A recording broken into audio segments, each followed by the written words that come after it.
ప్రస్తుతం మనం తెలంగాణ భీమా భవన్ దగ్గర ఉన్నాం. ఇక్కడ ఉన్నటువంటి ట్రెజరీకి సంబంధించినటువంటి అవుట్సోర్సింగ్ ఉద్యోగులు వాళ్ళని ఉన్నట్టుండిగా మన రాష్ట్ర ప్రభుత్వ ఆదేశాలు అని చెప్పి వాళ్ళని తొలగించే ప్రయత్నాలు జరుగుతూ ఉన్నాయంటే దానికి సంబంధించి ఆందోళనకు దిగారు. మాట్లాడే ప్రయత్నం చేద్దాం. ఏం జరిగిందండి అసలు? మేము ట్రెజరీ డిపార్ట్మెంట్లో వర్క్ చేస్తున్నామండి, అవుట్సోర్సింగ్ బేసిస్లో. గత 20 సంవత్సరాల పైన అయిపోయిందండి మేము చేయబట్టి, ఇక్కడ ఈ డిపార్ట్మెంట్లో చేయబట్టి. మాకు సడన్గా మొన్న ఏప్రిల్ 2 రోజు ఫోన్ కాల్స్ ద్వారా మీరు ఆఫీసులకి రాకూడదు అనేసి మెసేజ్ వచ్చిందండి ఫోన్.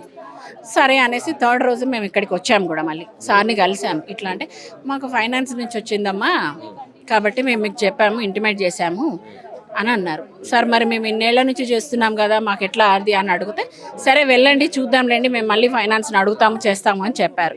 ఆ బేసిస్ మీద మేము 5 months నుంచి వెళ్ళాము. మా కంటిన్యూషన్ ఆర్డర్ కావాలి, శాలరీస్ లేవు, 5 నెలలు అయిపోయింది. ఇంకో 2 రోజులు అయితే 6వ నెల. 6 నెలల నుంచి జీతాలు లేవు.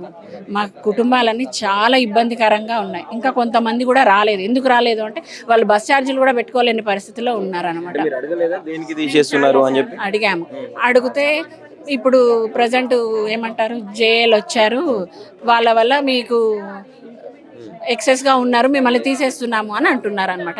ఇన్నేళ్ల నుంచి లేని ఎక్సెస్ 20 ఏళ్ల నుంచి చేస్తున్నామండి మేము. కొత్తగా 1-2 years అయింది, మీరు వచ్చారు గ్రూప్స్ నుంచి వాళ్ళు, మీరు అవసరం లేదు అంటే పక్కకు తప్పుకునే వాళ్ళం.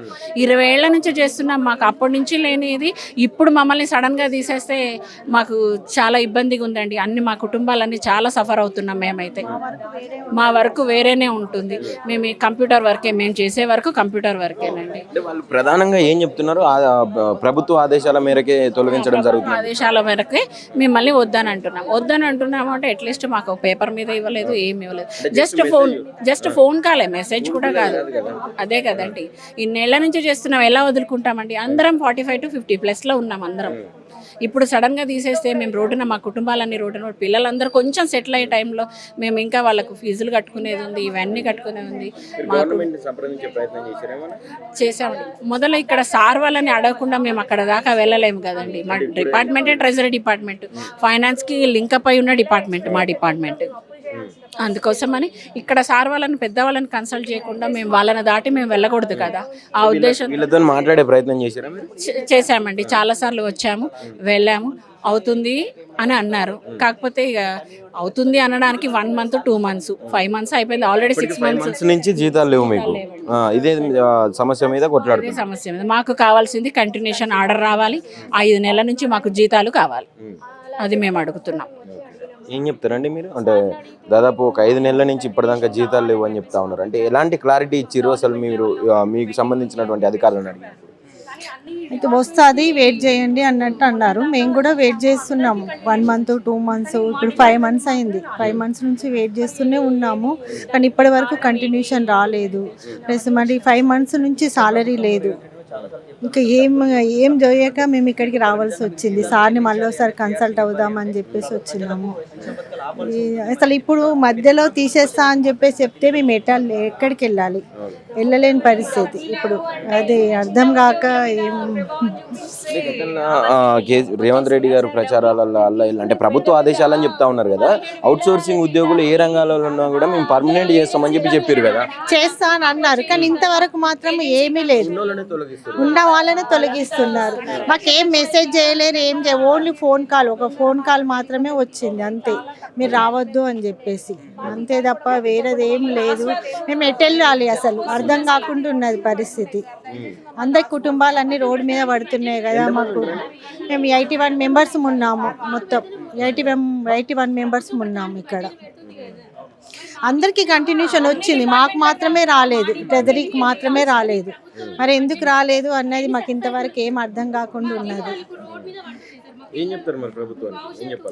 ప్రభుత్వానికి సార్ మా యందు దయదలిచి మాకు కంటిన్యూషన్ ఇవ్వాలి, ఈ 5 months సాలరీ కూడా ఇవ్వాలి సార్, అంతే మేము కోరుకుంటున్నది. ఏం చెప్తారు మేడం? ఒక 5 నెలల నుంచి జీతాలు లేవని చెప్తా ఉన్నారు. ఒక పక్కనేమో ఖజానా ఖాళీ ఉంది అని చెప్పి మన ముఖ్యమంత్రి అంటుండ్రు. అవునండి, మీకు ఖజానా ఖాళీ ఉంది అని అంటున్నారు, అది ఓకే, మాకు బడ్జెట్ లేదంటున్నారు. మరి మా సిచ్యువేషన్ కూడా అందరు అర్థం చేసుకోవాలి. మేము అవుట్సోర్సింగ్ వాళ్ళకు చిన్న జీతాలు, చిరు జీతాలు వాళ్ళమంటే మేము అవుట్సోర్సింగ్ వాళ్ళమే. మా సిచ్యువేషన్ ఎంతసేపు ఖజానా లేదు, మీకు జీతాలు లేవు అంటారు గ్రూప్స్ వేయడానికి అయితే వాళ్ళకు ఉంటాయి కానీ మాకు లేవు. మరి మేమందరం ఆల్మోస్ట్ 45+ ఉన్నారు, ఎవరు కూడా గ్రూప్స్కి ఎలిజిబుల్ వాళ్ళు లేరు. మా సిచ్యువేషన్ ఏందో గవర్నమెంటే చెప్పమనండి. మరి మీరు ఇంత గవర్నమెంట్ మరి మహిళలు అంటున్నారు, అదని అంటున్నారు, ఆ పథకాలు ఈ పథకాలు అంటున్నారు. మరి ఏ పథకాలైనా కానీ ఏదైనా జాబ్ చేసే మినిమం శాలరీస్ లేనిది ఈ రోజులలో బతికేటట్టు లేదు. మీరా ఆలోచన చేయండి. మేమైతే చాలా ఇప్పుడు ముఖ్యమంత్రి రేవంత్ రెడ్డి గారు గతంలో అంటే ఎలక్షన్స్లో భాగంగా కావచ్చు, అంతకుముందు కావచ్చు, మన ప్రభుత్వం వస్తే అవుట్ సోర్సింగ్ ఉద్యోగులందరినీ రెగ్యులర్ చేస్తామని చెప్పినటువంటి తరుణం చూసాం అన్ని రంగాలలో అవుట్ సోర్సింగ్ ఉద్యోగులు. మరి ఎందుకు మిమ్మల్ని ఇట్లా తీసేస్తామన్నారు? ఏమో సార్, అది గవర్నమెంట్కి తెలుసు, హెచ్ఓడీలకు తెలుసు సార్, మాకైతే తెలియదు. గవర్నమెంట్ ఏమంటున్నారు, హెచ్ఓడి లెటర్ రాయాలంటున్నారు, హెచ్ఓడి ఏమంటున్నారు, గవర్నమెంట్ రాయాలంటున్నారు. ఇద్దరి మధ్యలో మేము నలిగిపోతున్నాం సార్. మాకైతే ఎలాంటిది లేదు. మాకు 5 months నుంచి శాలరీస్ లేవు. మేము అంటే మీకు అధికారికంగా ఏమన్నా వచ్చిందా మిమ్మల్ని మీరు రేపటి నుంచి రావద్దంటే మిమ్మల్ని తీసేస్తున్నాం? ఏప్రిల్ 1st రోజు వచ్చింది. ఏప్రిల్ 2nd రోజు ఏమన్నారు, ఆల్ అవుట్ సోర్సింగ్ ఎంప్లాయీస్ రావసరం లేదు అన్నట్టు చెప్పారు. కాకపోతే రావసరం లేదని చెప్పారు. కాకపోతే మళ్ళీ తర్వాత మేము డైరెక్టర్ గారికి వచ్చినాం, రిక్వెస్ట్ చేసుకున్నాం, సార్ మాది మొత్తం దీని మీదనే నడుస్తుంది సార్, అది ఇది అని చెప్పాము. సరే మరి నాకు కూడా బాధాకరంగానే ఉంది ఈ సిచ్యువేషన్ అని డైరెక్టర్ సార్ చెప్పిండ్రు. కాకపోతే చెప్పిండ్రు కానీ మా ఇంప్లిమెంటేషన్ మాత్రం మా శాలరీ విషయంలో ఎవరు పట్టించుకోవట్లేరు. అది పరిస్థితి. ఇప్పుడు 5 నెలల నుంచి అయితే శాలరీస్ లేవు. మరి ఏమని చెప్తున్నారు లోపల అడిగితే? గవర్నమెంట్ డెసిషన్ అంటున్నారు. గవర్నమెంట్ ఏమంటున్నారు, హెచ్ఓడి డెసిషన్ అంటున్నారు. మేమే సఫర్. అదే మేము చెప్పేది కూడా అదే. హెచ్ఓడి అని వాళ్ళు అంటున్నారు, గవర్నమెంట్ అని వీళ్ళు అంటున్నారు. మరి ఎవరి దగ్గర ఏంటో మాకైతే తెలియదు. 84 members ఉన్నారండి. 84. డైలీ వచ్చి మీ పని మీరు చేసుకుంటారు, క్లారిటీ లేదు, జీతాలు లేవు. జీతాలు లేవు, క్లారిటీ లేదు.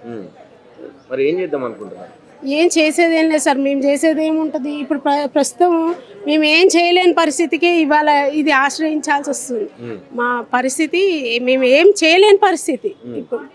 అది దీని తర్వాత అనేది ఇంకా వాళ్ళ డెసిషన్ ఏంది అనేది మరి నెక్స్ట్ ఏముంటుందో కార్యాచరణ. ఏం చెప్పాలనుకుంటున్నారండి ప్రభుత్వానికి అయితే మా ద్వారా కొంచెం ఏదైనా మాకైతే సపోర్ట్ చేయాలి, మమ్మల్ని కూడా పట్టించుకోవాలి. మేము ఇంతమంది ఉన్నాము, మీ బడ్జెట్లు మా 85 మందికి ఇచ్చడంతో మీ బడ్జెట్లు అయ్యేది లేదు, ఏం లేదు. కోట్ల బడ్జెట్లు ఉన్నాయి. మరి ప్రభుత్వం కూడా మా గురించి ఆలోచన చెయ్యాలి. రైట్, ఇది పరిస్థితి. దాదాపు 20 సంవత్సరాల నుంచి ఉద్యోగాలు చేస్తున్నాం కానీ ఎప్పుడు ఇలా మమ్మల్ని ఇది చేయలేదు. ఇప్పుడు ఫస్ట్ టైం 20 సంవత్సరాల తర్వాత ఇప్పుడు ఏదో గ్రూప్ 4కు సంబంధించి వాళ్ళు ఉద్యోగులు వచ్చిర్రు, మీతో పని లేదని చెప్పి మాకు ఒక అధికారికంగా కాకుండా జస్ట్ ఫోన్ల ద్వారా చెప్పి మీరు రావద్దు అని చెప్పిర్రు. మరి తర్వాత మేము ఇక్కడ డైరెక్టర్ని సంప్రదిస్తే మీ పని మీరు చేసుకోండి అని చెప్పినా కూడా ఇప్పటివరకు 5 నెలల నుంచి మేము ఎలాంటి జీతాలు లేకుండా చేస్తూ ఉన్నాం కానీ ఇంకా మాకు కంటిన్యూషన్ ఆర్డర్స్ వస్తలేవు. ఇది గవర్నమెంట్ అసలు ఇట్లా చేయడం సరికాదు. ఖచ్చితంగా మాకు 83 మంది కుటుంబాలని రోడ్డున పడేసింది. దీన్ని ఆదుకోవాలని చెప్పి కూడా ట్రెజరీకి సంబంధించినటువంటి కంప్యూటర్ ఆపరేటర్ అవుట్సోర్సింగ్ ఉద్యోగులు ఆవేదనతో చెప్తా ఉన్న పరిస్థితి చూస్తూ ఉన్నాం. కెమెరా పర్సన్ ప్రవీణ్తో నవీన్, ఆద్య టీవీ, హైదరాబాద్.